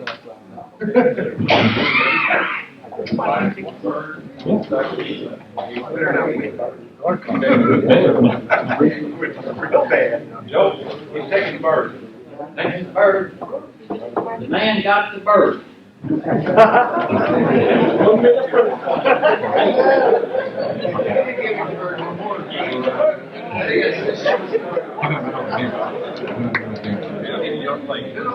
don't want the guy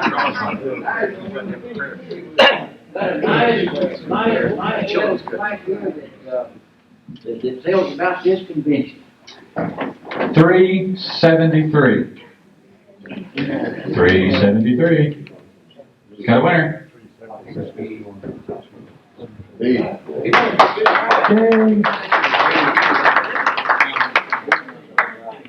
Let's see. We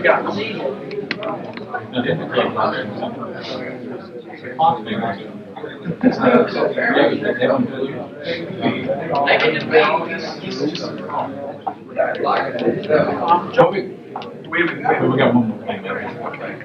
Last one. Last, what about the pigeon feed? Who got the pigeon feed?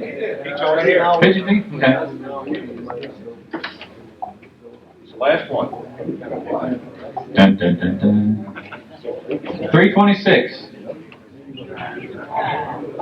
There it is. Hey, right there. All right.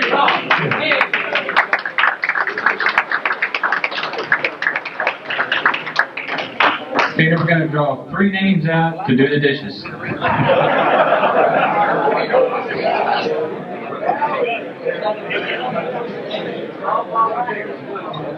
Hey, we've got a real nice looking clock right here. Anybody want to get a last shot at this thing?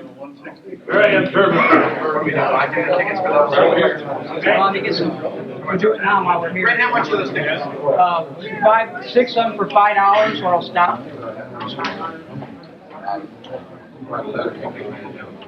I was gonna wait till tomorrow, but I'm tired of carrying it around. I'll let whoever wins it worry.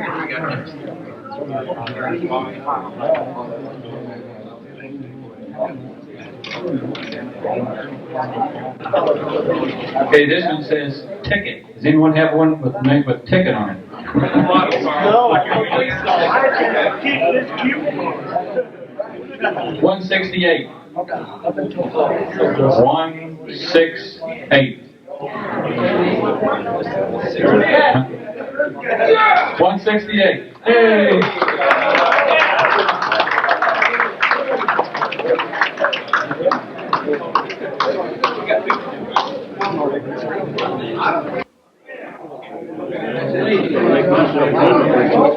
I'm sorry, that's one set.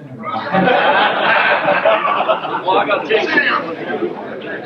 All right. Yeah.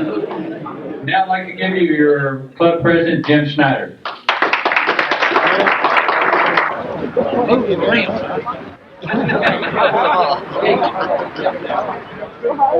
Y'all see that? Dan, I want you to say something on that red ball and that other one, the two little squeakers. Jim Sherwood, speaker, place number 10. Number 10. Hey, Jim. Jim. This mate. Not this mate.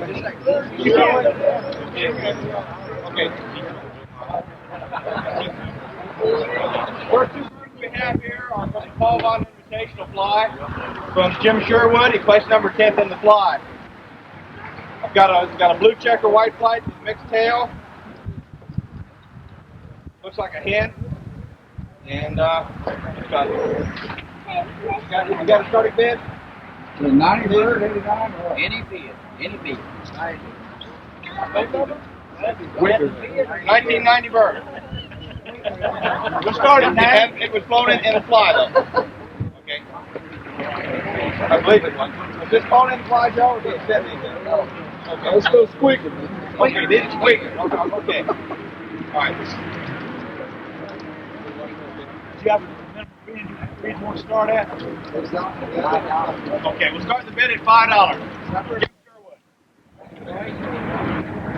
Here's 5. It's fair. That's why you want to give them fair.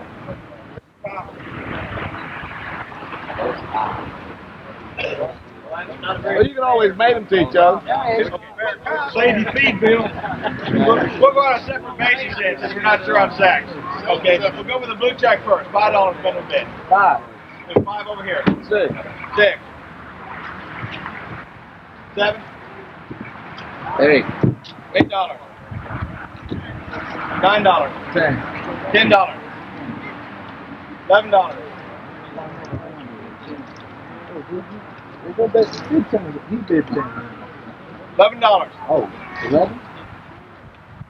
Who said 11? Young man over there. 12. 12. $12. 13. 14. 14. 15. Sold. Okay. Any other bid? $15. Sold for $15. $15 it is to who got this nice? Okay, step over here. Got a red checked stockbird. Real nice short, real good handling pigeon. Real good shape. Right here, Jim Sherwood. Jim Sherwood. I'm going to bid minimum bid $5. It's a real nice cockbird. I'll bid 5. Now here's 6. Yeah. I'll bid 6. Now here's 7. 7 right here. About 9. About 9. This is really a nice cock. Nice yellow eye. Right here, 10. Got 12. Got 12. Right here, 13. Got 13. Yes. Got 14. Got 15. I needed the bird. Got 16. Got 17. Got 20. Let's wait a bit. We want him bid him. Get him. Is that David Love over there? Got 20. I hear another. That ain't David Love. 21. I'm sorry. I don't hear or see too well. Got 21. Well, I was real glad to see Rex Haas come out here with us today. Yeah, I sure was too. Got 22. Man, 25. You better not have a man fly to my house ain't it? I beat you halfway, bro. Let's work it out this day. 12. Larry Rosenhammer. Finished number 9th at 12 on this day. David Stockbird, 1989 bird. And he's just coming out of the molt right now on his last flight. Start the bid out with $5. $6 there. Larry Bothammer timers. Both timers. $6. $7. $7. $8. You got 8. 9. You want $9. We voted on 10. You want to raise your own bid? Yeah, I raised my own. Okay, $10. Man thinks the bird's worth $10. That's a good bird. She feels real nice. $10. Anybody want to go 11? Okay. $11. Want to go any higher? Let's see this one. Come on, your hand. We go 15, kid. Come on, 15. No, I'll stick at 11. Okay, $11. Where's it going? NBRC. Money's going to the local club, banquet, and everything else. You say local club, you talk about Southern For what Indiana or NBRC? Southern Indiana. Okay. They're putting this bash on. So, $11? Yeah, I'll stick with 11. All right. Hey, I like them too. Sell the bird to you for $11 then. You're bigger than I am, but yeah, I got more back here. I like them. White flies. Nice red eye. Nice little. This is out of the same strain. Birds of Jim just hit off. Right here, 5. Tony raises that. Tony raises him. So. Now here's 6. $25 up here. Got 25. $30. $35. Hey, set that. Got 35. $40. Anybody $40? That's fair. You got 40. $42. I'll take that. I believe this is a pair too. We have a pair right here.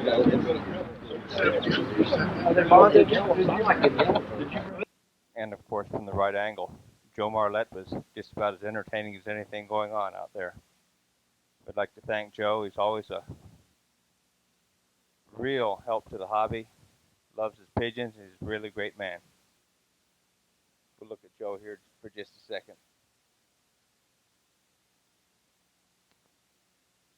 Okay, watch Joe here. This is Joe's method of a proper approach to a dangerous pigeon.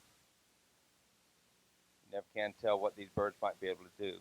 So Joe is kind of cautious here. Notice he looks